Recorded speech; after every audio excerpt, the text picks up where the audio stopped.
This is the BLU Vivo 5, a phone that's easy on the eyes and on the wallet. And this is the Galaxy S7, a phone that is cutting edge, but also cuts a hole in your wallet. In this video, we're going to be doing something that I have done before, but going one step further. Previously, I did a Motorola Moto G versus the Galaxy S6 video, and we learned that it's not always about the specs of a phone that can make it perform nearly identical, if not better. Well, it's a new year and we have new phones, so let's see what an extra $500 really gets you these days. First of all, let's take a look at BLU's accessories. You get plenty of goodies inside the box, including a USB-C cable, wall adapter, a pair of headphones with replacement earbuds, a USB-C to standard USB adapter, a screen protector, and a case. Inside the Galaxy S7 Edge box, you get some headphones with replacement earbuds, a micro USB to standard USB adapter, a micro USB cable, a wall adapter, and a SIM card ejection tool, which is also included in the BLU packaging. BLU definitely beats the Galaxy S7 Edge in terms of accessories, considering they're pretty much the same, but BLU did a swift kick to the gonads by offering a case and a screen protector. The design of these two phones are about as different as you can get. Samsung taking the glass approach that they did last year, except adding on the Gorilla Glass 5 attributes for added protection. BLU? It's its first ever aluminum-bodied phone, which actually makes up the entire phone. The Galaxy S7 and the S7 Edge are fingerprint magnets and very slippery in the hand, it's no secret. The BLU Vivo 5 on the other hand has texture to it, providing a very nice grip, and you don't have to worry about smudges and smears as much.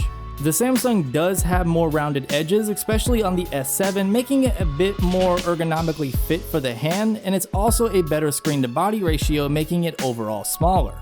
The Vivo 5 makes up that large size by being over 10 grams lighter, which you might think is insignificant, but you can definitely feel it in the hand. To be honest, I personally prefer the build on the Vivo 5, because I don't have to have a case on my phone at all times. However, on the flip side of that, the added heft and extremely beautiful characteristics of the S7 Edge make it the more premium looking phone for sure. All in all though, I would have to give this one a draw because it's going to come down to personal preference. Going into those physical features a little bit more and looking at the extras that make up each phone, Samsung has an IP68 certification, making it water resistant and somewhat waterproof. You also get a fingerprint scanner, quick wireless charging, Samsung Pay, an O2 sat reader, and a barometer. I might have missed a few things, but you can catch my drift here.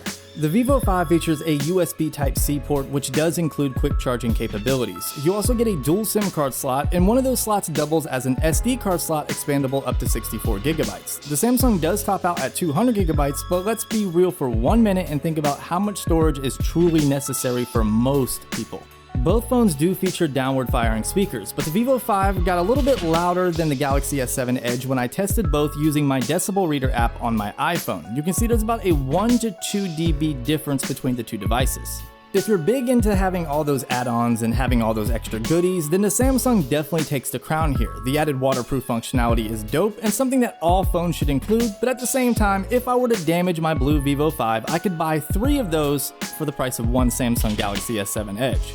Let's talk about software, internals, and performance. The Galaxy S7 Edge is running Android M with TouchWiz on top, whereas the Vivo 5 is still running Android L with blue skin on top, which reminds me a lot of iOS. Both of their custom launchers I really didn't care for, so in this video you're going to be seeing both phones running Nova Launcher with my custom icon pack.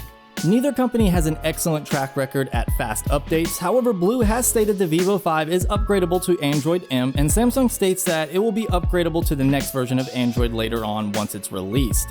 The Vivo 5 is packing a 1.3 GHz octa-core MediaTek 6753 processor and 3 GB of RAM. The Samsung Galaxy S7 Edge is packing a 1.6 GHz octa-core Exynos chipset, or if you're here in the States, the Snapdragon quad-core 820 chipset with 4 GB of RAM. In terms of benchmarks, you have to understand they don't mean everything, but the Samsung does dominate here when testing out the Geekbench and the N22 scores by a huge margin, as you can see.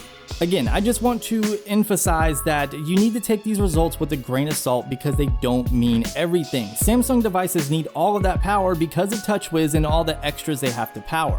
Moving more on to a real world test, gaming on both phones was excellent, and I honestly could not see that much of a difference. Neither phone gets significantly hot during gameplay, and both perform very well with no noticeable drops in frame rates. The only true issue I found with the BLU Vivo 5 was that opening games does take a little bit longer, which I'm going to cover in just a minute. Day-to-day task is where the Vivo 5 truly shines, being every bit as fluid as the Galaxy S7 Edge and in some areas surpassing it, like the fluidity of the keyboard. When performing an app opening test consisting of starting a stopwatch and opening and closing 15 apps with a mixture of games and day-to-day apps, the results were quite shocking. First, I had my wife perform the test because she's an average smartphone user and a min to mod user throughout the day. After a few practice tries to understand where the apps were located and adjust to the different style buttons, it was a go.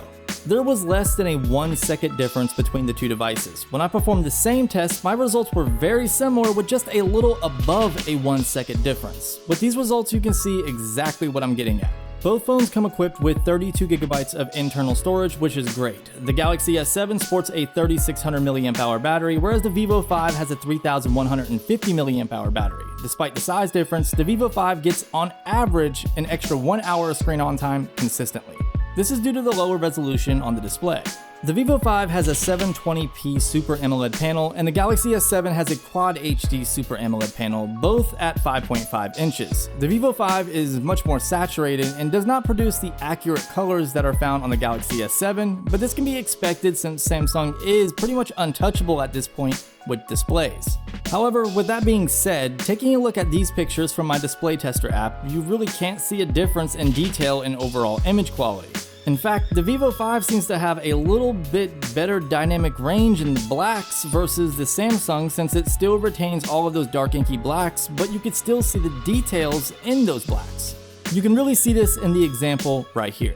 The Galaxy S7 Edge sports a 12 megapixel camera on the back with a 5 megapixel camera on the front. The Vivo 5 sports a 13 megapixel camera on the back and a 5 megapixel camera on the front. For comparison purposes, check out these samples and let me know in the comment section what you think of the difference. Okie dokie, roll 'em!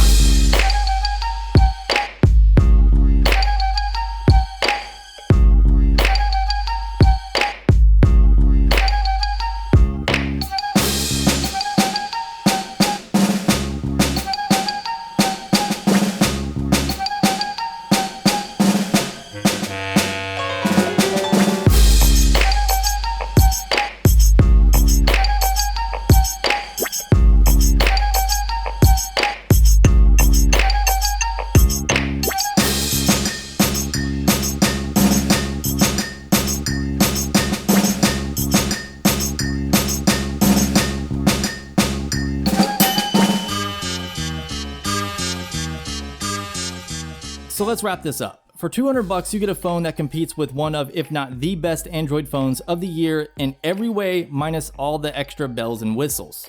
The irony behind this is what companies charge us for phones that sure are nice on paper, but when it comes down to raw performance, do not justify that excessive price tag that comes with them. Companies like BLU challenge this way of thinking by offering us affordable options that can actually go head to head with these companies for day-to-day tasks. As a consumer, we need companies like BLU and we need to show them our support. In the end, they are a benefit to us, since ultimately it's phones like this and companies like this, they're gonna make phones that are more pricey, more affordable. I hope you guys liked this video. Be sure to subscribe and like the video. Plus, while you're at it, you might as well go ahead and share it with your friends, family, and homeless people in your area. Follow me on all my social media connections, and of course, I'll talk to you in the next one. Be easy. Okie dokie, roll 'em!